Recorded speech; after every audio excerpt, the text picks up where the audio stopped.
مومنو، تم پر روزے فرض کیے گئے ہیں جس طرح تم سے پہلے لوگوں پر فرض کیے گئے تھے، تاکہ تم پرہیزگار بنو۔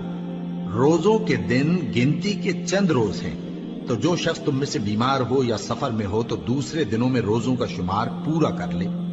اور جو لوگ روزہ رکھنے کی طاقت رکھیں لیکن رکھیں نہیں، وہ روزے کے بدلے محتاج کو کھانا کھلا دیں۔ اور جو کوئی اپنی مرضی سے زیادہ نیکی کرے تو اس کے حق میں زیادہ اچھا ہے، اور اگر سمجھو تو روزہ رکھنا ہی تمہارے حق میں بہتر ہے۔ روزوں کا مہینہ رمضان کا مہینہ ہے، جس میں قرآن اول نازل ہوا، جو لوگوں کا رہنما ہے، اور جس میں ہدایت کی کھلی نشانیاں ہیں، اور جو حق و باطل کو الگ الگ کرنے والا ہے۔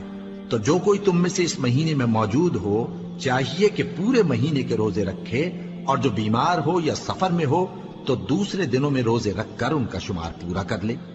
اللہ تمہارے حق میں آسانی چاہتا ہے اور سختی نہیں چاہتا، اور یہ آسانی کا حکم اس لیے دیا گیا ہے کہ تم روزوں کا شمار پورا کر لو، اور اس احسان کے بدلے کہ اللہ نے تم کو ہدایت بخشی ہے، تم اس کو بزرگی سے یاد کرو اور اس کا شکر کرو۔ اور اے پیغمبر، جب تم سے میرے بندے میرے بارے میں دریافت کریں تو انہیں معلوم ہو کہ میں تو تمہارے پاس ہی ہوں۔